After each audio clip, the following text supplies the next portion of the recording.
Welcome, boys. In this video, we're going to be replacing the spark plugs and the wires on our '05 Dodge Neon. Now, Katie had already taken it upon herself to pull her spark plug wires off, but I don't know, it was too lazy to replace the plugs because of reasons, I guess. So we're going to start off by saying, before you do any of this, do make sure you can see where your wires are going. In this case, this is the coil. Now, it's pretty obvious that the longer, you're going to have two long ones and two short ones in this box of wires here. So obviously it's going to go long, short, short, long for cylinders 1, 2, 3, 4. But ideally you don't want to have someone take those off without you seeing it first, or you take it off without you paying attention first. And you're going to want to get your spark plug socket, which I don't have one in this Craftsman tool set of mine. So you'll just open up your new things of spark plugs, which is this type for this vehicle. And then I already tested it on the new one, and it takes the 16 mil. So down here are the spark plugs. The reason you want the spark plug sockets because it has like rubber in there, so it doesn't just fall out when you try to pull it. So we'll try to get it out. If not, we'll have to use a magnet, or we'll have to go get a spark plug socket from inside her trunk, which I don't want to do because it's full of junk, as usual. But here's the part numbers that you're going to need. We also have our manual here for the torque specs. So I'll set you up and we'll get into it. Okay, everything should be in frame.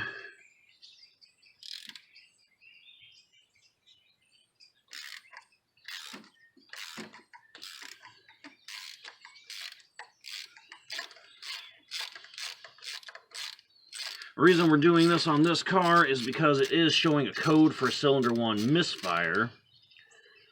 So I wasn't sure what the cause of that was. It could be a coil, it could be a wire, it could be the spark plugs themselves. So what I did originally is I switched two wires. Since this is cylinder 1, I pulled the long one from here and swapped it to 4. The misfire did not move, so it's like, okay, we've eliminated the wire as a possibility. It's either the spark plug or the coil itself is bad going to this cylinder. So, not sure which it is yet. We'll know if we replace the plugs and the wires and we still have that problem. Well, then we'll just replace the coil. Not a big deal. As you can see, it's pretty easy to replace. It's right here. That'll be its own video, of course, because we don't have that part right now, because I'm not sure we need it. So that's a way you can test. And if you didn't have one coil, if you had like a coil pack like the Crown Vic has, that's an easy way to diagnose if it's the coil pack, because the pack and the wire are one and the same versus the spark plug. But per Katie, she's had these plugs in here for like damn near 100,000 miles. And when it's misfired before, she just replaces the plugs and then that fixes it. So per her, it's probably just the plug. Alright, I think that's loose enough, but because we don't have the little boot in here to get them out, I'll have to get my stick magnet. Alright, here's the magnet.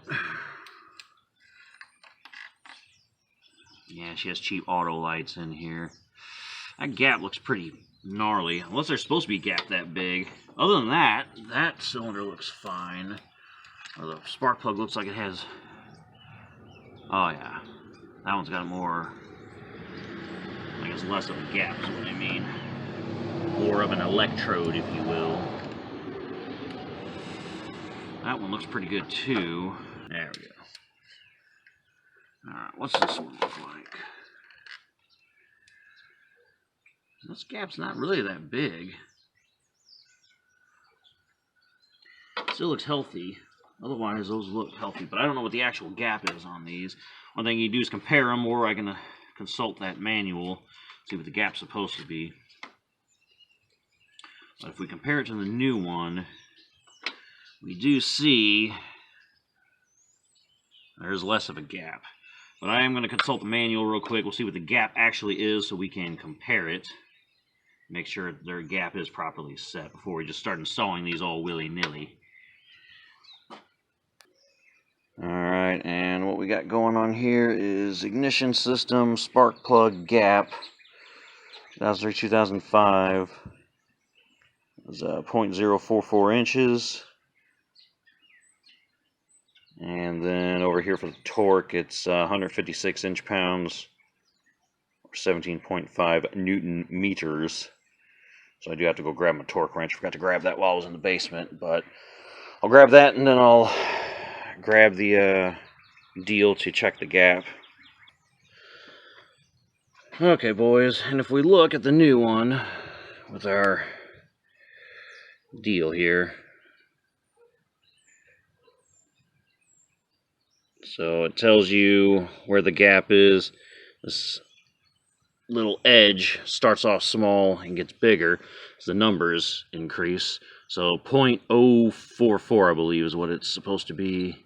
And this starts to increase resistance right after 0.040. So we know this new spark plug is, in fact, gapped correctly. And if we compare that to one of these auto lights we pulled out with a significantly bigger gap, we have this thing's going all the way to 0.070 before it finally hits a bunch of resistance.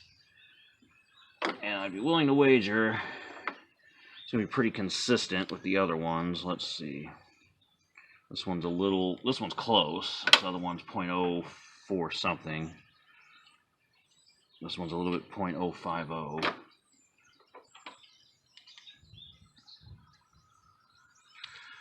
I don't remember which one was cylinder 1, but it looked like one of the more properly gapped ones. So I don't know. We'll see.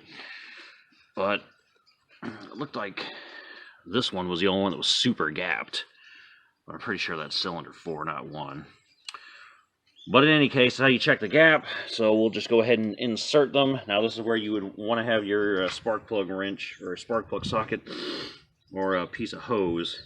So you can put on the end and then thread it down in there without it falling off or anything. So I might just go grab a piece of tubing, piece of hose. Okay, boys, and if you don't have a spark plug socket, in this case I'm too lazy to get it, but I can get this hose, you can put your spark plug in here. Now it's got a grip on it. You'll put it down into the spark plug hole, and that way you can start threading it in there without cross-threading it and then stripping it, because you don't want to strip the cylinder head. And you can take your spark plugs out when your engine's hot. I still don't recommend doing that. You don't want to burn yourself. But don't ever try to put these in on a hot cylinder head and then try to thread or torque them down, or you might strip the head, because this, in the case of this, it is soft aluminum. These spark plugs are harder than the head. And if you strip it, it's going to be bad news bears. So, pro tip. But I'll go ahead and speed this process up for you, so you can watch me thread them all in and then torque the spec.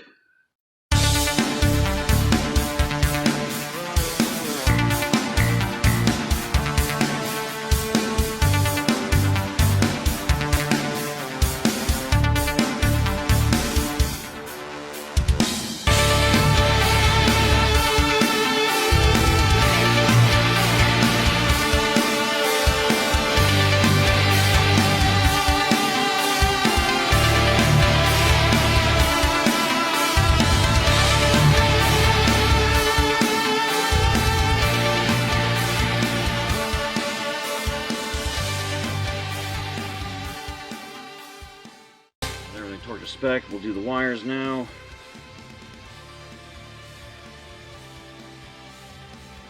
A little dielectric grease down in here. A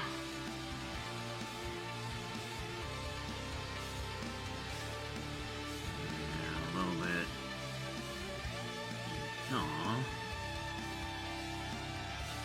Alright, so this is going to be a short one.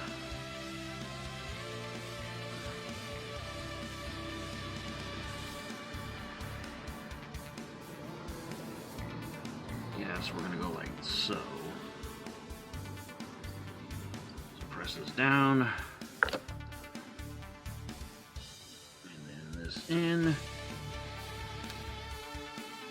You get a satisfying click.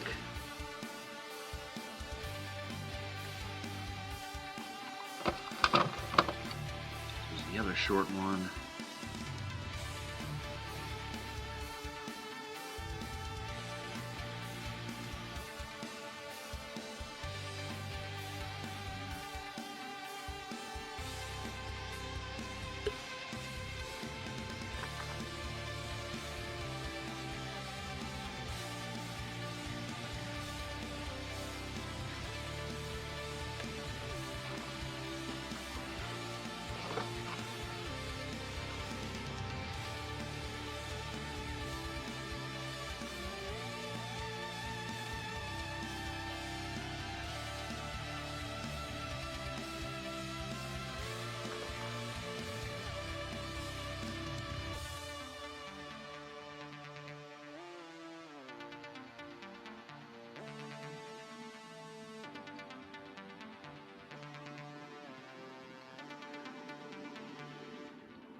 And the last one.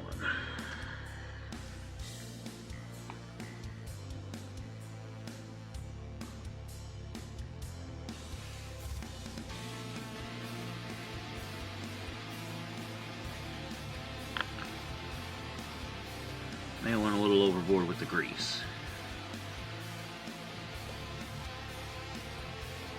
But that's okay. Alrighty. And that's it, boys. That's how we would change spark plugs, wires on our 05 Neon. It's as easy as that. Just remember to take a few precautions. Don't drop the spark plugs on the ground. They will crack. That ceramic is brittle. Don't torque them down on a hot cylinder head, but do torque them to spec. Do use dielectric grease. And if you don't have the spark plug socket, you don't want to drop these things down in there when you go to put the new ones in. So use a hose if you don't have that to get a nice firm purchase so they don't slip. That'll help you get it in there without cross-threading it. So since we know that these are decent looking, they're the correct color for normal wear, I think I'll just re-gap these so she can keep them as spares in case, I don't know, some catastrophic something happens and she needs emergency old spark plugs. So hope this helps. Hope you enjoyed the video. Catch you in the next one. Enjoy the rest of your evening. And thanks for watching, boys. Peace.